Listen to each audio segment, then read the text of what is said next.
gift of healing, ang mag-benefit is yung brothers and sisters or yung mga other person na i-heal ko.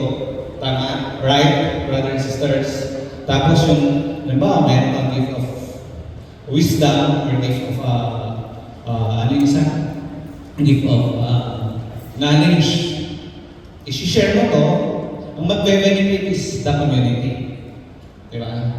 Pero itong gift of tongue, ang sabi, ikaw ang magdedirect. Ikaw ang mismo makakaranas. Ikaw mismo mafe-feel mo kaagad. Mafe-feel mo kaagad yung gift of tongue. So yun yung explanation mo. The gift of tongue. What is prayer in tongue naman daw? Prayer in tongues is a prayer of praise to God in a language we do not understand. A man who speaks in a tongue is talking not to men but to God. No one understands him because he utters mystery in the Spirit. Ito may testimony dito. May-share ko na rin natin sa community. So isang conferences, praise and worship. Praise and worship. Nagtang yung sa sobrang feel na feel niya yung praise and worship kasi ang dami tao. Nagtang po siya. Nagsalita siya ng foreign language.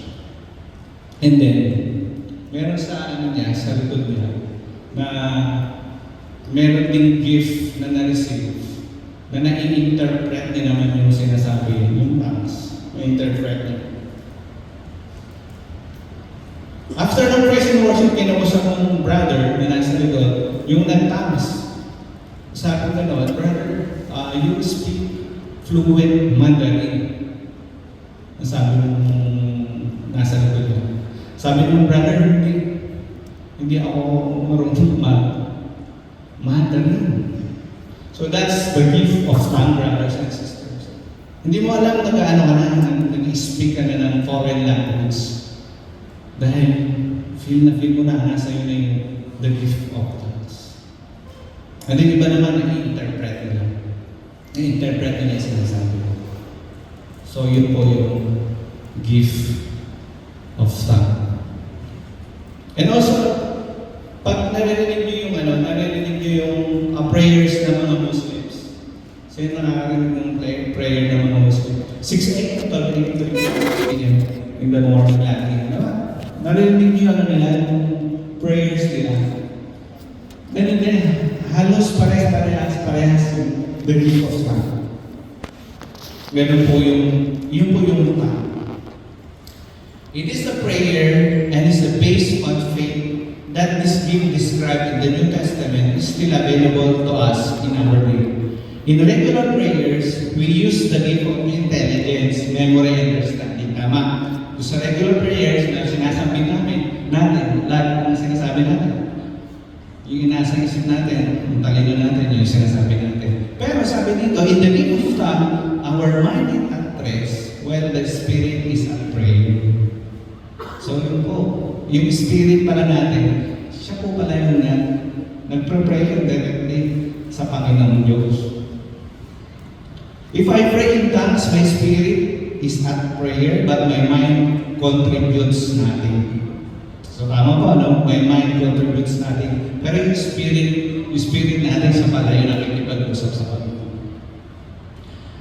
Kasi, the prayer is controlled by a prayer, he can start or terminate at it will. Tama po, di ba? But, halimbawa, ginagamit natin yung kaya lang, pray. Pwede natin i-start agad yung prayer ayaw naman pray, tapos na yung pinag-pray. Pero pag yung spirit natin, the gift of tongue, the Holy Spirit, ang nag-pray, continue siya. Continues. Next po. What does this prayer sound like? It has all the qualities associated with language. Ayun, sinabi mo na nila, nawala na pala. With language, accents, patterns, and reading. Yeah, yung po yun. It sounds at all times foreign. Diba? Foreign po siya. Talagang hindi mo maintindihan. Composed of 4 to 6 words. repeated and not always in the same sequence. At times, the sounds are only syllables which after a while change into words. So yun po yun. What does the prayer sound like? So parang, ano siya? Foreign language. Meron siyang pattern na sinusunod. And rhythm. Okay? Next po. When does one get the gift? Normally, brothers and sisters, during the baptism of the Holy Spirit, pwede nyo siyang ma-receive next week. However, there are those who have received it before or way after the baptism. Pero meron talagang mga gifted na person na magagaling talaga mag-gift mag-tongues. Meron po talaga.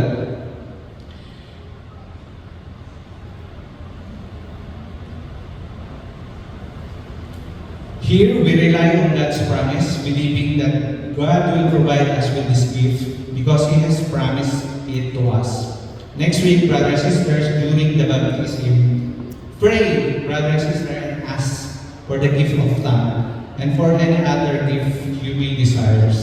Always comporting to what the Holy Spirit is speak to dispense. So next week, brothers and sisters, if you wish to have this gift of tongue, ipag-pray nila, Lord, pwede niyo akong bigyan ng gift of tongue. Gift of tongue. And all other spiritual gifts. So next po, how does one get the gift? The receipt of this gift has no bearing on whatever you deserve it or not. It is free gift to you. Libre lang po ito. However, this gift requires acceptance on your part. So, it requires acceptance on your part naman. You need to yield to the Spirit by cooperating with Him. We cooperate by moving our lips and allowing the Holy Spirit to work in us. One way to yield is by attempting to imitate the one praying over you. As you do, stray words or syllable and form, and you discover yourself praying in tongues. Another way will be say a word of praise, repeating the word pastor and pastor until the Holy Spirit blessed you with a gift. In any case, follow the leading of the one praying over you who normally is your DGL. So ganun lang po, brothers and sisters, no? Pag halimbawa, if ever na-fulfill nyo ng gift of don't hesitate po. Ilabas nyo lang po siya. I-utter nyo lang po yung gusto nyo i-utter na words. And then, without you knowing it, nag-i-speak ka na into tongues. Sabi dito, kung one way to yield or one way to start is attempting to imitate the one praying over you. So, halimbawa, next week, we will pray over you. May maririnig po kayong sounds, syllables. Pwede nyo na siyang i-imitate. Doon kayo mag-start. And then eventually, pag na-feel nyo na yung the gift of tongue, ano na yun kusa na siyang lalabas sa bibig. Hindi nyo na nag-ano na pala yung nag-gift of tongue. Amen, brothers and sisters? Ayan. Next po is ayan. Yun na po yung gift of tongue, no? Next po is, ito na po, yung una po kayong malito dito. What is the baptism of the Holy Spirit? Maaaring marami sa inyo nagtatanong bakit may baptism of the Holy Spirit pa. Eh, nabinyagan naman na tayo. Di ba? Tama? Tapos nakumpila na rin kami. Ito po ang kaibahan or explanation ng baptism of the Holy Spirit. The charismatic baptism of the Holy Spirit is a religious experience where one become aware of the presence of God in our lives. The Spirit gives us a deeper sense of presence of Christ, blesses us with strong desire to pray, and a greater zeal to witness God's work in a church, in the marketplace. So yan lang po yung baptism of the Holy Spirit. Magkakaroon tayo ng awareness of the presence of God, and then magkakaroon tayo ng deep relationship to God, and then magkakaroon tayo ng awareness kung ano ba talaga yung mga spiritual gifts na gusto nyo makuha or gusto nyo ma-attain during your baptism of the Holy Spirit next week. So yun lang po yan, baptism of the Holy Spirit. Magkakaroon na tayo ng self-awareness or deep relationship with God. Desire to pray, and the greater zeal to witness of God's word in our church into the marketplace. Malinaw po ba? Malinaw na ba? Hindi po kayo babaptimos muhan ulit na next week. Wala po. Malinaw po, brothers and sisters? Okay, yun po yan, the baptism of the Holy Spirit. However, sabi dito, there are several obstacles in receiving this gift. So, isa-isa po natin. Meron pong mga obstacle. Number one, a person may feel unworthy because he is a sinner and not worthy to receive this gift of the Holy Spirit. So, ito yung number one na, kasalanan naman ako. Unworthy po ako na makareceive ng spiritual gift. Kasi dahil ng kasalanan. Brothers and sisters, this is false humility. Huwag po sana natin hadlangan ang kakayahan ng Diyos na kaya bigyan ng gifts for our own good. False humility po yun na sinasabi mo sa sarili mo, makasalanan naman ako eh. Hindi ako karapat-dapat na bigyan ng gifts. False humility po yun.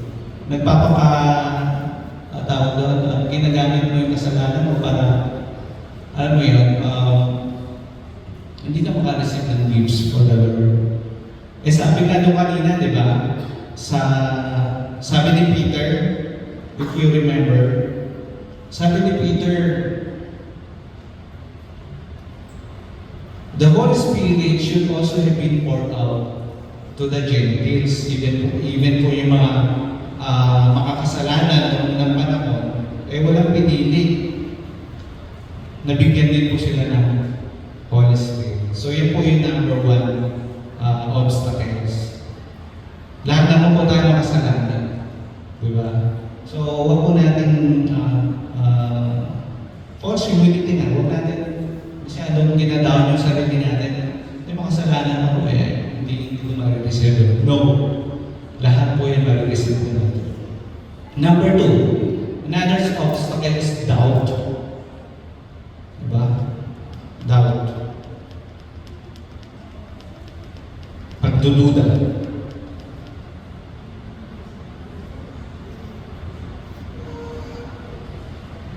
Gawain po ito ng diablo, ng kalaban. So nag-spread siya ng doubt sa iyo para hindi mo ma-receive yung the Holy Spirit. So brothers and sisters, huwag kayo mag-doubt, no? Let your heart and mind open. Malay niyo, ma-receive niyo talaga yung gift of the Holy Spirit ito. Number three, fear. Fear of something might happen or fear of the unknown. Just trust the Lord and have faith. Nung pong baptism of the Holy Spirit namin, ito po yung obstacle na feel ko fear.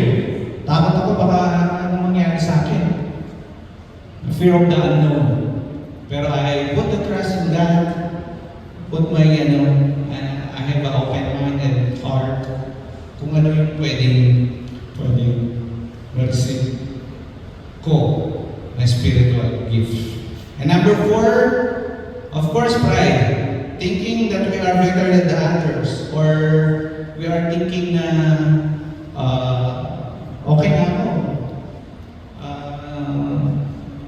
I'm holy na. Bait na ako. Wala na akong kasalanan. Hindi ko na kailangan yung spiritual gifts. No, brothers and sisters. Isang obstacle po yung pride.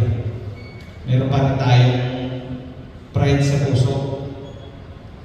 And number five, selected as what to give we wanted. Or selective tayo sa gusto nating spiritual gifts na receive. Kasi ang gusto ko lang gift of ayaw ko na iba.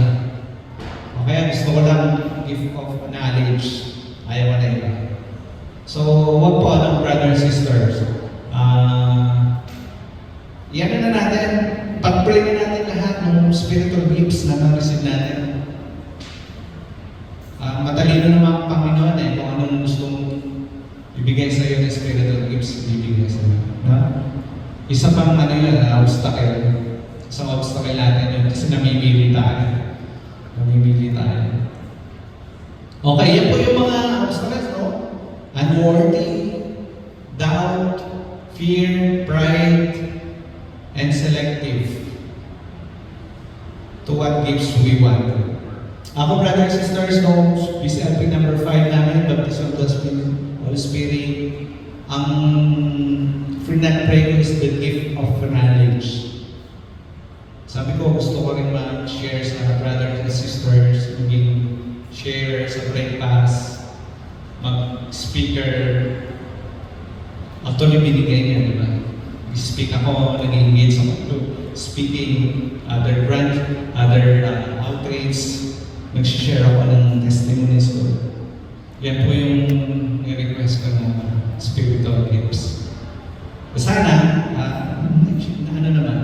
nakakapagbigay naman ako ng kaunting kaalaman sa inyo. Yan po yung pinag-pray ko ng baptism of the Holy Spirit. Alright? So, susunod. Ayan, preparation. After all this self-care, we as your friend in BCBP, and in preparation of our baptism of the Holy Spirit next week, we encourage you to do this. Okay? So ito po yung preparation nyo for your baptism next week. Number 1, one-on-one session with your DGL and ADGL, brothers and sisters. Tell or write down what spiritual gift you wanted to receive during these sessions. If you are ready to let go of this, write down all your concerns, your wrongdoings, your sins, your extra baggage that you would like to be out of your life. And we will pray for you, brothers and sisters, and with the community, lahat. We will ask the Holy Spirit to let go of these loads in your hearts and give you a new hearts and a new spirit. No? Magkakaroon kayo ng one-on-one with your leader. I know meron na kayong schedule ng brothers and sisters. Bro Rodison, meron na before baptism, magkakaroon sa ng one-on-one. I-schedule yun na lang with your DGL at DGLs. Okay, number 2, go to a confession.